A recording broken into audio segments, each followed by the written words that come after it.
December 1965, through North Vietnam skies, rescue pilots searched the jungle floor. Captain Richard Hall was down, his Thunder Chief was lost. No parachute was seen midst battle's roar.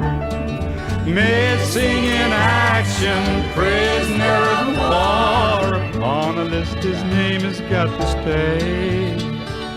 And if he's killed in action, his wife will surely say, please keep him on that list as MIA. MIA, POW, which will it be? Oh Lord, don't make it KIA. MIA, POW, will he live again? Captain Hull will find there is a way. Then one day a letter came, the postmark said Hanoi, but the writing she'd seen many times before. Excitement froze her mind and soul, she trembled as she cried. He's alive, but he's a prisoner of war.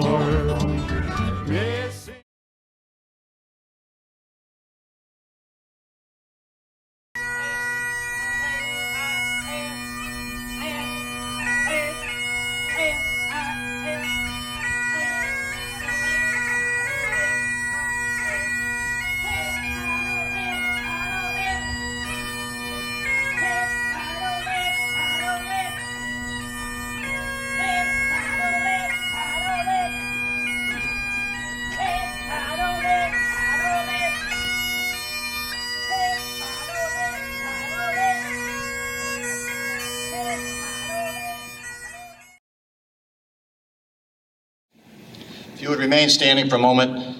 Ladies and gentlemen, I'm Kevin Coppinger, the sheriff here in Essex County, and again, welcome.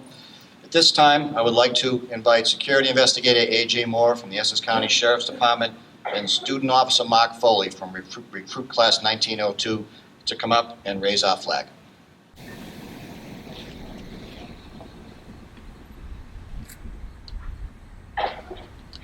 Honor guard, reset, hump.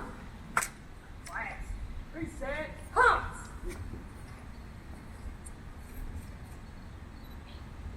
Honor guard, reset, hump. Reset, hump.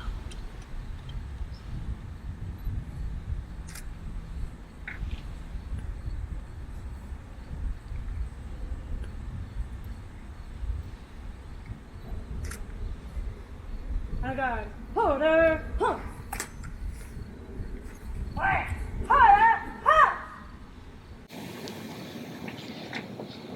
Security Investigator Moore is a veteran of the United States Marine Corps and Student Officer Foley, United States Army. At this time, I'd like to invite Essex County Sheriff's Department Sergeant Anzaniti to come up and sing the national anthem for us.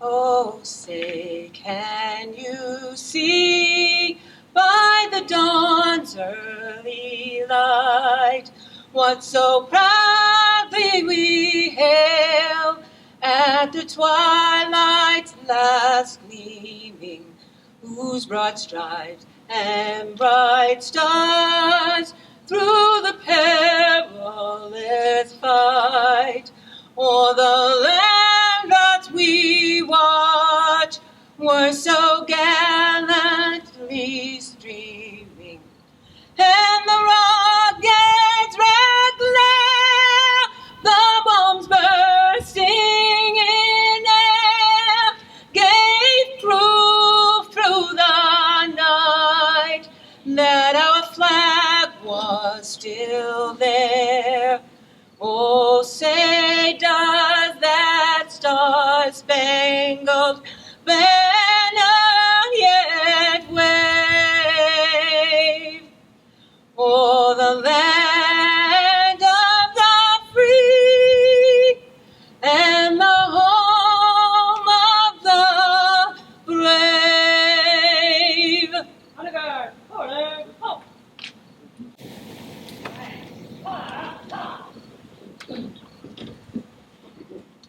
And at this time, I would like to ask Correctional Officer Jessica Capastoso, Essex County Sheriff Department Staff Sergeant, Army National Guard to come up and say the Pledge of Allegiance for us.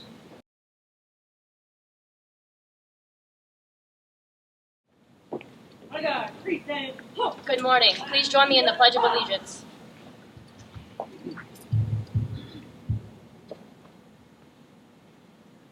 I pledge allegiance to the flag of the United States of America, to the republic for which it stands, one nation, under God, indivisible, with liberty and justice for all.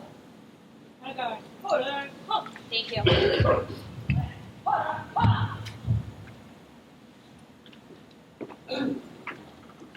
You may be seated.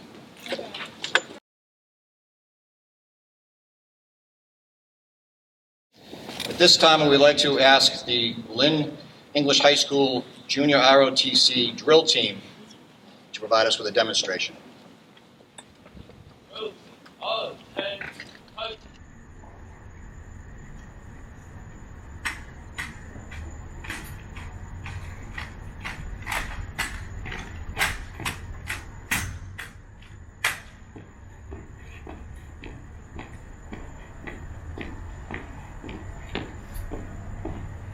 Heading. Toe.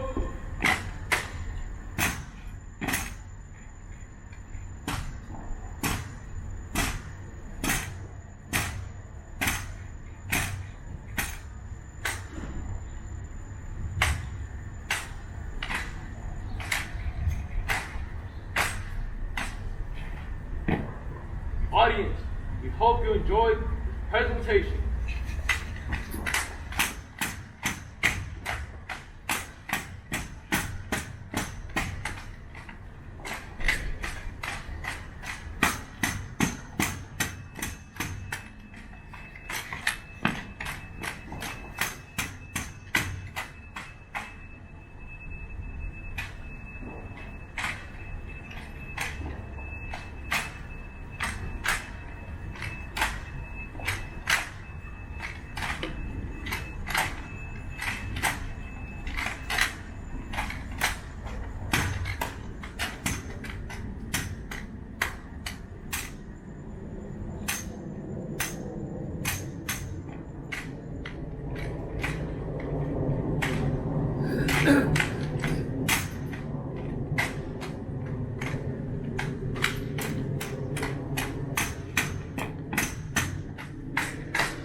Folks, I would just like to take a minute just to recognize the ROTC program again.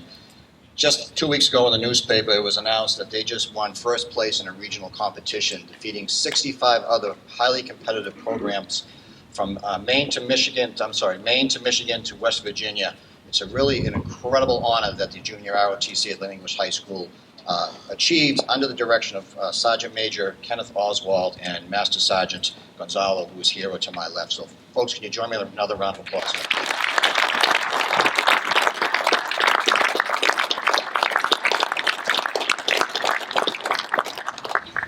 And at this time, I'd like to invite the Essex County Sheriff's Department Chaplain, Katie Willis, to come up for our invocation.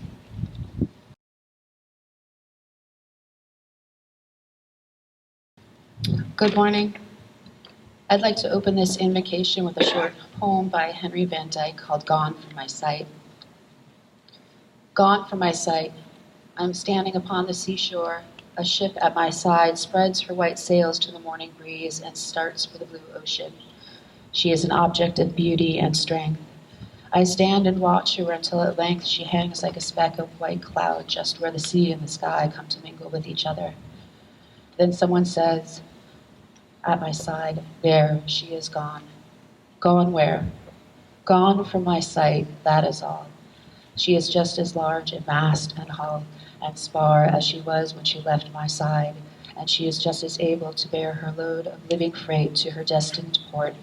Her diminished size is in me, not her. And just at that moment, when someone at my side says, there, she is gone, there are other eyes watching her coming, and other voices ready to take up the glad shout, here she comes. And that is what passing from this life is. Dear Lord, please be with us today and bless us as we gather here to honor those who have served and those who have gone from our sight but are never from our hearts. Though we have been the ones saying, where have they gone? Today we are the eyes watching their return, if only ceremonially. May we be filled with the loving memories as we recollect together their stories and offer our respect to all who have served as our spirits draw close while we celebrate these lives and thank them for their service. Amen.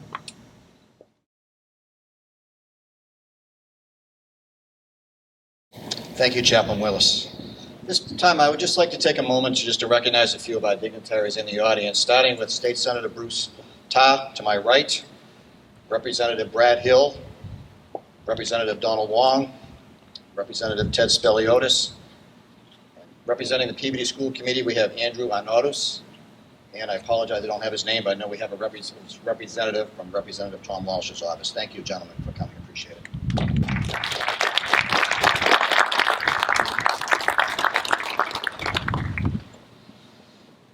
Folks, it is with great pleasure to once again stand before you here today on National POW MIA Day to honor all our former prisoners of war, our military personnel and civilians still unaccounted for, and their families. Words certainly cannot describe the tremendous sacrifices our POW MIAs have faced. One can only imagine the traumatic impact these events had upon these individuals and their families. Today is a time for us to honor and show our support for these brave men and women. It is also a time for us to stand tall with families still awaiting word on their loved ones and to let them know they do not stand alone. It is our hope that services like this will continue to keep the memories of our fallen POW MIAs in everyone's thoughts and prayers. And it should go without saying, we should forever continue our support and unending gratitude for not only the POW MIAs living amongst us today, but also for all our military personnel, both active and retired. Thank you for your service. Thank you for your sacrifice. Thank you for all you have done for our country. Statistics obtained from the Defense POW MIA Accounting Agency show that over 82,000 service members are still listed as missing in action since World War II, including 1,587 still missing from the Vietnam War. Amongst those numbers are 39 Massachusetts residents. The good news is that considerable efforts continue to search for these victims. According to the POW MIA Accounting Agency, in the first 2 weeks of this month alone, 23 additional service members have now been accounted for, something which we hope brings closure for their families and their loved ones. Our thoughts and prayers are with them all. We must always remember, and we must never cease our efforts to bring them home. Before we continue with the program, please allow me a few moments to reflect upon its history here in Essex County and the significance of our memorial to my right. In March of 1993, the Essex County Correctional Facility Veterans Support Group initiated the effort to erect the MIA Remembrance Memorial. 1 year later, in March of 1994, the memorial was unveiled on Vietnam Veterans Appreciation Day in the Commonwealth. It was funded by private donations and is the only memorial in Massachusetts dedicated to the Massachusetts soldiers missing in action. It is constructed from black marble and stands 7 feet high, 4 feet wide, and 10 inches deep. At the top of the monument, inside the engraved dog tag on the left, appears the date 1965, representing the year of America's full troop deployment into Vietnam. The dog tag on the right is blank, signifying the Massachusetts soldiers still missing in action. There is an insignia of a diamond placed to the left of the name of any listed serviceman returning from action after the monument was erected. The circles on the left of the monument are the emblems of the United States Army, Marines, Navy, Air Force, and Coast Guard. The circles on the right of the monument are emblems of the American Legion, American veterans, disabled American veterans, veterans of foreign wars, and Vietnam veterans of America. The USS Constitution is depicted at the bottom of the monument in recognition of the fact that Old Ironsides was the first naval ship to have anchored in Da Nang Harbor, Vietnam on May 10, 1885. The soldiers on this monument and countless others have made the ultimate sacrifice for our country and our freedom. We are gathered here today to honor that sacrifice and to pledge to never forget. At this time, I would like to invite Sergeant Leonardo Jorge, Essex County Sheriff's Department, also Sergeant United States Marine Corps, and Correctional Officer Matthew Nikas, Essex County Sheriff's Department, and First Lieutenant, United States Army Reserve, to come up and do our missing man table ceremony.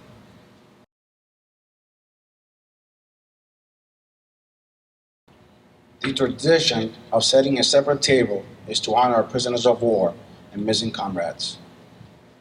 The white tablecloth draped over the table represents the purity of their response to our country's call to arms. The empty chair depicts an unknown face representing no specific soldier, sailor, airman, or marine, but all who are not here with us. The table itself is round to show that our concern for them is never ending. The Bible represents faith in a higher power and the pledge to our country, founded as one nation under God. The black napkin stands for the emptiness these warriors have left in the hearts of their families and friends. A single red rose reminds us of their families and loved ones. The red ribbon represents the love of our country, which inspires them to answer the nation's call. The yellow candle and its yellow ribbon symbolizes the everlasting hope for a joyous reunion with those yet accounted for. The slices of lemon on the bread plate remind us of their bitter fate. The salt upon the bread plate represents the tears of their families. The wine glass, turned upside down, reminds us that our distinguished comrades cannot be with us to drink a toast or join in the festivities of the morning.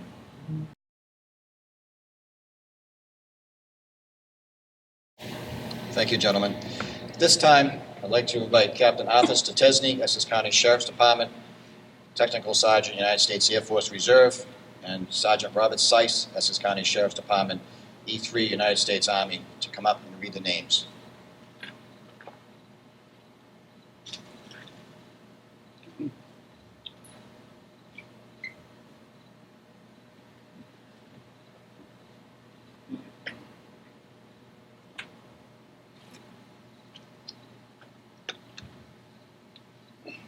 Bruce Raymond Baxter. Eugene Paul Burksick. Kenneth Allen Berube. Warren William Bowles. Russell Peter Brott. Devtron Cochran. Joseph Patrick Dunn. John Stiles Earl. William D. Frawley. Roger Conrad Goggin. Richard Campbell Graves. Joseph G. Greenleaf. Robert H. Ribbs. Richard K. Harper. John Dean Hauer.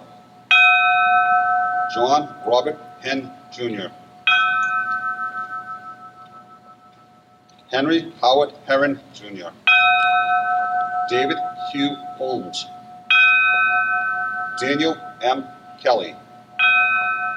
Everett O. Hearn. Paul Chester King, Jr. Gerald Francis Kingman. Michael J. Costigan. John Murray Lieber, Jr. Henry Elmer McCann. James A. Magnuson, Jr. Arthur V. McLaughlin. Carlton Pierce Miller, Jr. Richard G. Morin. William Francis Mullen. John F. Overlock. John Robert Painter, Jr. Edward Francis Rogers. James Sanson. William M. Smith. Martin Joseph Sullivan. Robert Jace Todd. O'Brien J. Walker. Mona Watts.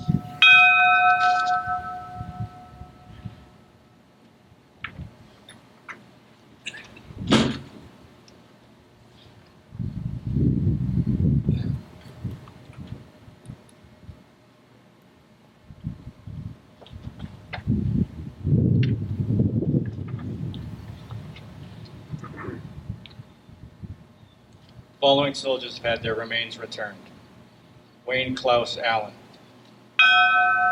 Alan Jones Avery, Charles Lawrence Bafulci, John Arthur Baronsky, William Francis Coakley, Alan Philip Callamore Jr., Joseph Francis Cook, Paul Stephen Serwanka, Paul Nicholas Donato, Robert Malcolm Elliott, Richard A. Fitz, Joseph E. Fitzgerald, Frederick Thomas Garside, Arthur Hans Hardy, Robert Allen Holt, Leonard Lee Castor, Hubert B. Lougheed, Kenneth Dewey McKenney, Charles McMahon Jr., William Joseph McRae, Howard D. Stevenson, James Edward Sullivan, Edward Byron Tucker, Craig Houston Waterman, David J. Wax, Blair C. Rye.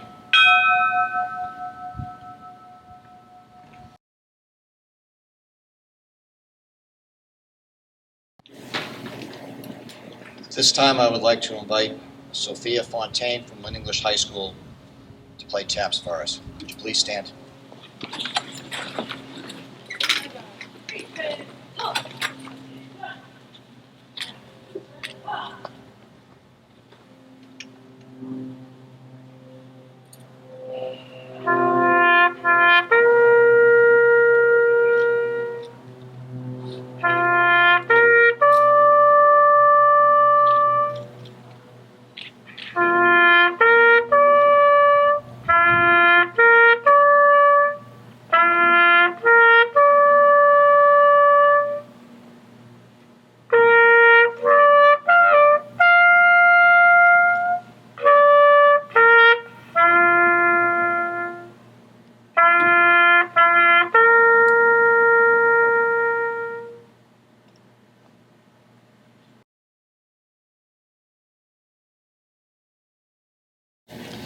Our next speaker is Secretary of the Department of Veteran Services, Francisco A. Urena.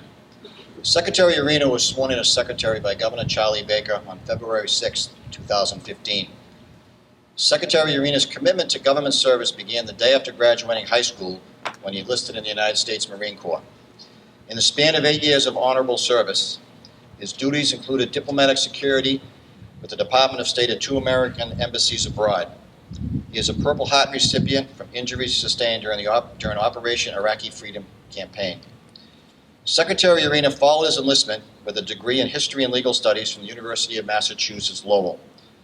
While pursuing his education, he involved himself in a series of volunteer work which ultimately led to his role as Veteran Services Officer in the City of Lawrence and later as Commissioner of Veteran Services for the City of Boston. In 2008, the Secretary was honored with Veteran Services Officer of the Year, awarded by former Veteran Services Secretary Thomas G. Kelly.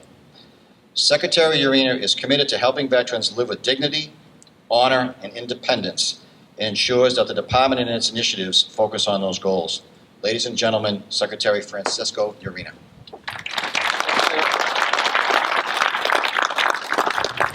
Thank you, Sheriff Coppinger, for that warm introduction, and more importantly, for hosting us here.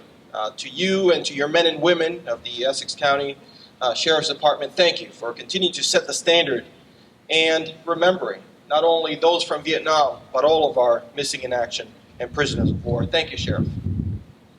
To Senator Tarr, to Representative Wong, Representative Hill, Representative Spiliotis, to our many veterans agents here, to many veterans who are here in the audience, and those who are still serving. Thank you so very much. It is a true privilege on behalf of our Governor Charlie Baker and Lieutenant Governor Polito and our 350,000 men and women who call Massachusetts home, our veterans who live in this Commonwealth and their families and our Gold Star families, to be able to be here, yet another opportunity to remember those that are missing and those who have not yet returned home. I am honored that this now continues to be a time-honored tradition to be here in Middleton, to honor in front of the shadows of this memorial what it is to remember and to not have forgotten. And my hope, as this beautiful day is, as bright as it is, that the families, that their days are not as bright. Their memories of their young men and women who they sent off are not as shining. But my hope is that next year, and times after time, that perhaps we add more stars to this memorial here in Middlesex and in Middleton over in Essex County, placing a focus on those who have returned. As Sheriff mentioned, 82,000 men and women are missing. What that reflects for us here in Massachusetts is 2,996 since World War II. That is our population of missing service members. Since last year's ceremony here, 3 service members have returned home from World War II and from Korea. That includes Private First Class John McDonald. That includes First Lieutenant Alan Turner. And that includes Technical Sergeant John Brady. Their returns signify that there's still an active search for so many. And it gives hope to the families of the missing.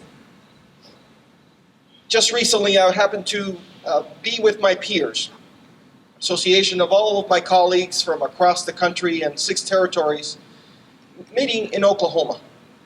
We had the opportunity to visit Offutt Air Force Base, one of the 2 locations where remains get processed.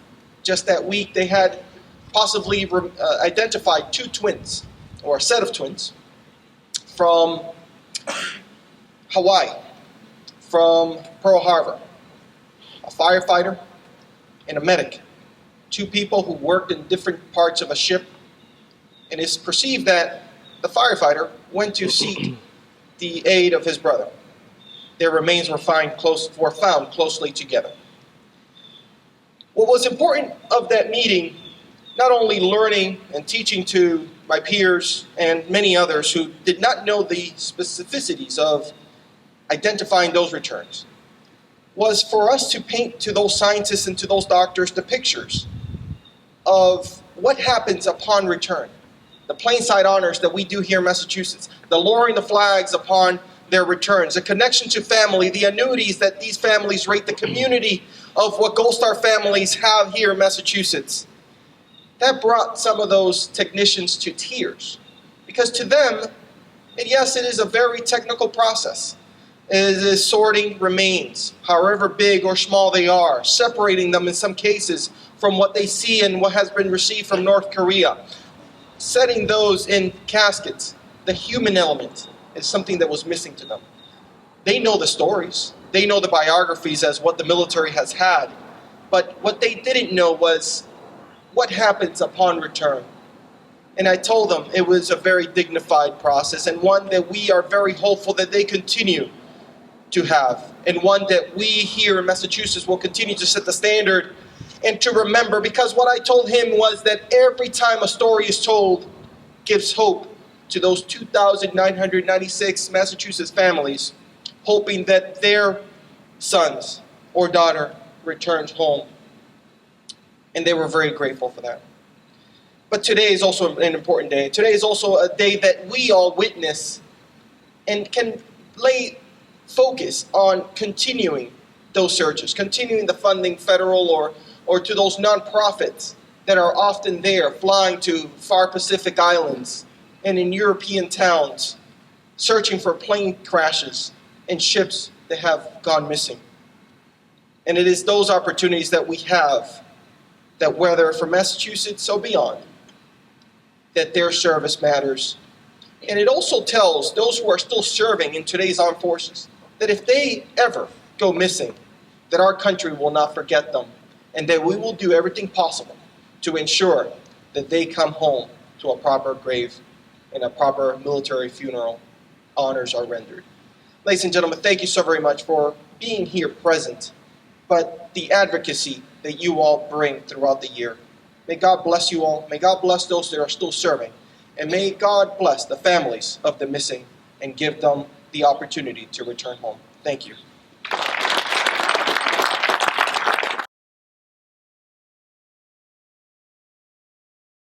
On behalf of the citizens of the Commonwealth of Massachusetts, Governor Baker is pleased to confirm upon this Department Governor's citation in recognition of your dedication to recognize and honor the 82,000 American prisoners of war and missing in action from World War II, Korea, Vietnam, the Cold War, and the Gulf Wars.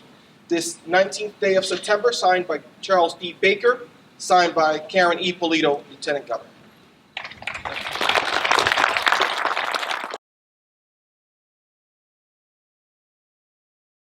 At this time, I'd like to introduce our keynote speaker.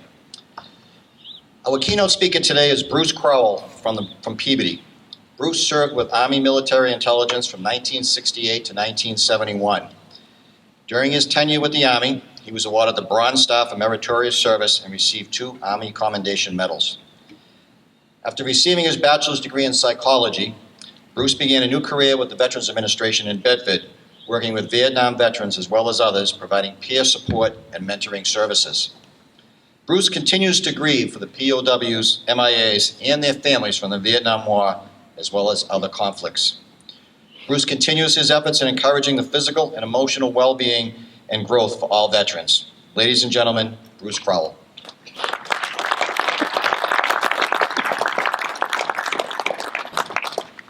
Good morning, ladies and gentlemen. As he just mentioned, I'm a peer specialist retired from the Veterans Administration. I'm going to have a fairly long speech here, but I promise to hold your attention if I can. I'm here today to speak about POWs, MIAs, Vietnam veterans, and what I believe they stand for. I'd like to give you a little personal history about how I lead up to that. While I was growing up, my dad spoke to his friends about being in the Army during World War II, which was pretty common for most of us. Later in life, I found out that he landed at Omaha Beach on the second morning of the assault. All he told me about the landing was that there was a lot of carnage. Never spoke about it again until just before he died. That was when he explained a little about what it was like for him. I won't go into the details here. Let's just say we were always very close, and we were both war veterans. So a lot of words weren't necessary. At 18, I registered for the draft soon after joining the Army. I believed it was my duty, since my father, uncles, and even cousins had served in the service at one time or another and done their part to serve our country. When I signed up for the Army, I applied for the intelligence section of the service and fortunately got it. After training, I was sent directly to Vietnam. While in Vietnam, I had the honor to serve with men and women who sacrificed a great deal during their tour of duty. They were the bravest people I have ever had the privilege to know. The military teaches us to work as a team and watch out for each other. We had a lot of support for each other through all kinds of difficult situations, just in order to survive. Some of us didn't survive. Their names are etched on monuments like the one here. After returning home, I went to college, obtained a bachelor's degree in psych, and found a job. Much later, my job was a contractor. Much later in life, at 59 years old, I had the opportunity to be trained as a peer support specialist by the VA, which for anybody out here young that says as you get older you can't change your careers is baloney. You can do whatever you want. I tell you all of this because I know this is how I eventually went to work for the Bedford VA as a certified specialist. Meeting with veterans one-on-one in the community was part of my job. Another part was with the PTSD team facilitating groups for Vietnam veterans and some Iraq and Afghanistan veterans. In these groups, the veterans learned coping skills to help them readjust back to civilian life and learn how to navigate the VA system to obtain needed services and benefits. The veterans would meet outside my office, sitting on the floor in the hallways waiting for me to show up, before the group, and quite often bring a new veteran in who would happen to wander by and ask why everybody was sitting there. They were usually from Afghanistan or Iraq. They would want them to attend to the group to get help. They, of course, would approach me immediately, and I would say, I have to check with my supervisor. I can't just let people into a closed group. It may take some time. So I would interview them personally, let them sit in the first group, and then check with my supervisor and say, can we continue with this or not? 9 times out of 10, they let me do that. Isn't it interesting? One generation of veterans helping another. For civilians, this may not be a familiar thing to understand that when Vietnam veterans came back, we were not afforded a great deal of help. We were kind of on our own. One of the exercises we practiced within the groups was how to sit in a public place. This is directed directly to Vietnam veterans, by the way, without our backs to the wall. One evening, I asked the group if they would be willing to try an experiment in public. They all agreed, so we went to dinner, 9 of us in a very crowded restaurant. I asked the waitress to sit us in the middle of the room, which she did. The veterans were anxious, and I am being extremely conservative when I say they were anxious. I told them to sit across from one another and watch each other's back, just like they would in Vietnam. They again reluctantly agreed. As time passed, they became more comfortable. After the dinner, we discussed how they were. They all agreed that they should learn how to practice this with their family and friends so they could go out in the public more often and not feel so uncomfortable about being not with their back against the wall.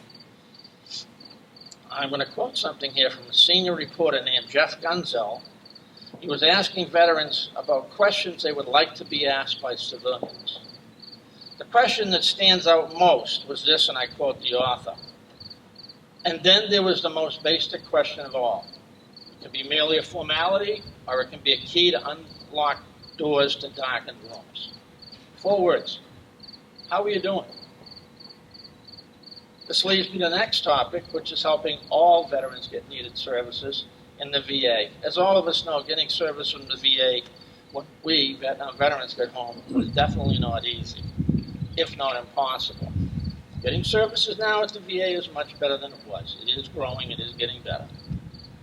As part of our honoring veterans still missing in action in POWs, I believe that helping our federal veterans in any way we can is paramount. Many returning veterans feel like they're returning to a country they are not familiar with. War can do that to a person.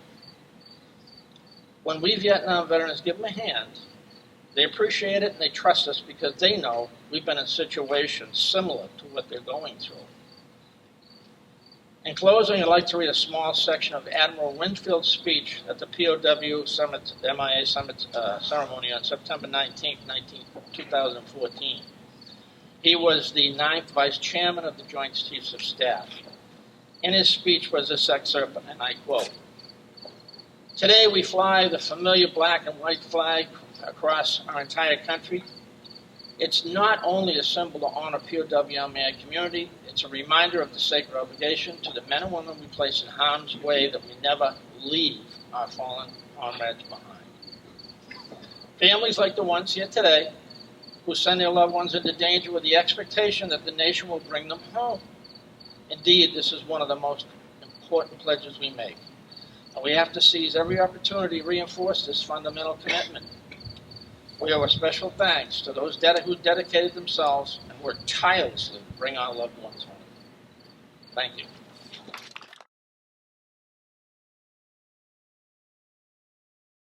This time I just want to quickly recognize Lynn Police Chief Michael McGarry to my right, Chief. And to my left, Lynn Police Sergeant Ned Shinnick, who's also a member of the Irish American Police Officers Association, Pipes and Drums. Ned is going to play Amazing Grace for us.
Thank you, Sergeant Shinnick.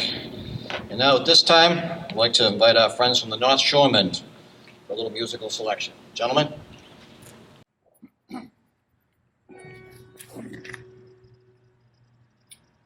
While the storm clouds gather far across the sea, let us swear allegiance to a land that's free.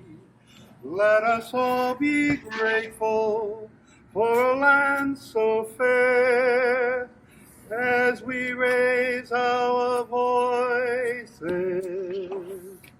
in a solemn prayer. God bless America, land that I love. Stand beside her and guide her through the night with a light from above. From the mountains to the prairies, to the ocean, white with foam. God bless America, my home, sweet home. God bless America, my home, sweet home, my home. God bless America, land that I love. Stand beside her and guide her through the night with the light from above. From the mountain to the prairies, to the ocean, white with foam. God bless America, my home, sweet home. God bless America, my home, sweet home. America, my home.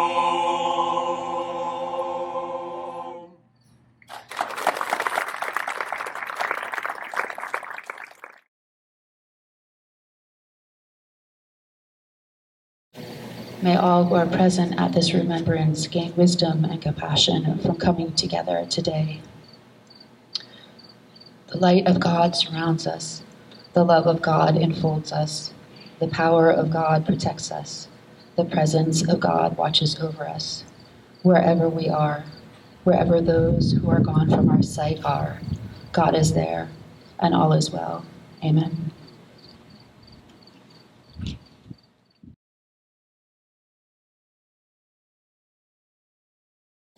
Folks, before closing, I just want to say a couple of thank yous to folks. And, you know, a lot of people here at the Sheriff's Department staff put a lot of time, energy, and effort to make this ceremony so successful each year.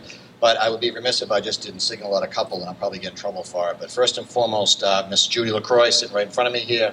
Mrs. Monica Harris, who is probably hiding back there, getting ready to throw something at me. Yeah, she's hiding around the corner. Dennis Newman from my office and Bill Renard. I mean, they led the charge, but we had a lot of people step up. So, folks, would you join me in a round of applause for them, please?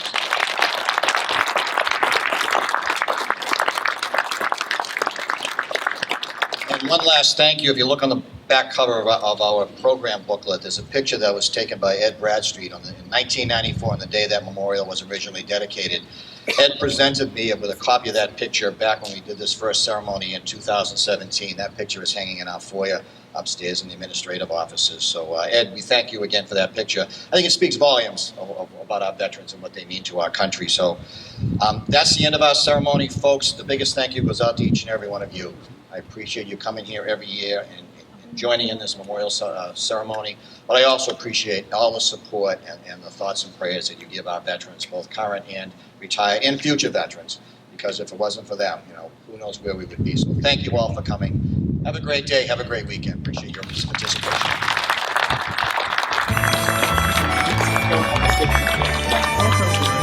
In November 1965, through North Vietnam skies, rescue pilots searched the jungle floor. Captain Richard Hall was down, his Thunder Chief was lost. No parachute was seen midst battle's roar. Missing in action, prisoner of war. Upon a list his name has got to stay. And if he's killed in action, his wife will surely say, please keep him on that list as MIA. MIA, POW, which will it be? Oh Lord, don't make it KIA. MIA, POW, will he live again? Captain Hall will find there is a way. Then one day a letter came, the postmark said Hanoi, but the writing she'd seen many times before. Excitement froze her mind and soul, she trembled as she cried.